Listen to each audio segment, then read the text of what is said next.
সমাজখনক লেতেৰা কৰিছে অসমৰ একাংশ নীলাজ বোৱাৰীয়ে।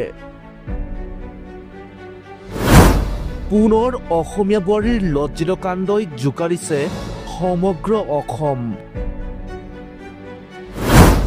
ৰিলছ বনোৱা বোৱাৰীৰ কাণ্ড দেখিলে চকু কপালত উঠিব আপোনাৰো। স্ক্ৰীণত দেখা এই বোৱাৰীগৰাকীলৈ ভালদৰে মন কৰক। এওঁৰ নাম হৈছে জ্যোৎস্না দাস, ঘৰ বিহালীত। স্বামীৰ নাম হৈছে প্ৰাঞ্জল দাস। বোৱাৰীগৰাকীৰ আছে দুটাকৈ কণমানি সন্তান। কিন্তু দুটাকৈ সন্তান থকাৰ পিছতো এইগৰাকী নীলাজ বোৱাৰী জ্যোৎস্না দাসে দীৰ্ঘদিন ধৰি চলাই আছিল পৰকীয়া প্ৰেম। আৰু সেই পৰকীয়া প্ৰেমৰ কাৰণেই নিজ স্বামী আৰু দুটাকৈ সন্তানক এৰি আন এজন পুৰুষৰ সৈতে পলাই গ'ল। আনফালে আকৌ স্বামী প্ৰাঞ্জল দাসে পত্নীক বিচাৰি এতিয়া হাবাথুৰি খাই ফুৰিছে। নমস্কাৰ, মোৰ নাম প্ৰাঞ্জল দাস। মই বুঢ়ীগুৰিৰ পৰা কৈছোঁ। মোৰ ঘৰ বুঢ়ীগুৰিতে। মোৰ 25 তাৰিখে মই ৰাতিপুৱা ভাত তৰকাৰী মোক মানুহজনে বনাই দিয়াৰ পিছত মই কামলৈ গুচি গ'লোঁ। তাৰপিছত 25 তাৰিখৰ দিনাখন ঘৰলৈ আহি পাইছোঁ যে আবেলি মই 4টা বজাত আহি চাইছোঁ যে মানুহজন ঘৰত নাইকিয়া মানুহজনী।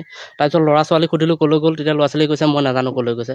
তাৰপিছত সিফালে বিচৰা শুনা কৰিলোঁ, প্ৰায় 7-8 দিন নাপালোঁ। তাৰপিছত 10 দিন নে 11 দিনৰ পিছত মই থানা যোগাযোগ কৰিলোঁ। থানাত এখন এণ্ট্ৰি দি থৈ আহিলোঁ। তাৰপিছত আজি তাৰিখলৈকে মই এতিয়ালৈকে মই সুখতো পোৱা নাই। পৰিয়ালগৃহত বিচাৰিলোঁ। তাৰপিছত বোলো সংগ্ৰাম মাহিতৰ আগত নিচলাইবৰ আগত মাতি ব্যক্তি কৰিম বুলি ভাবিছোঁ বুলি কথাবিলাক কৈছোঁ আৰু আপোনাৰ কিবা সন্দেহ আছে নেকি? ক'ৰবাত যাব পাৰে বা তেনেকুৱা কিবা সন্দেহ আছে নেকি? 2-3বাৰ এনেকৈ গৈছে, কিন্তু আনিছোঁ 2-3বাৰ গৈছে। ছোৱালীজনী মা দেউতাও নাই, ভুল কৰিছে, মা খুজিও লৈছোঁ। তাৰপিছত এনেকৈ 2-এবাৰ কিন্তু মোবাইলতো মই প্ৰুফ পাইছোঁ, কিছুমান কথা পতা আৰু SMS দিয়া দি কথা পাইছোঁ। কথা পতা প্ৰুফটো পাইছোঁ কেতিয়াবা। হোৱাৰ পিছত তাৰপিছত 2-3বাৰ এনেকৈ গৈছোঁ। কাৰোবাৰ পৰিয়ালৰ ঘৰলৈ গৈছে। তেজপুৰ মোমায়েকৰ ঘৰ, জীয়েকৰ ঘৰতো গৈ ওলাইছে। তাৰ পৰাও আনিলোঁ, 12 দিন তাতো থাকিলে।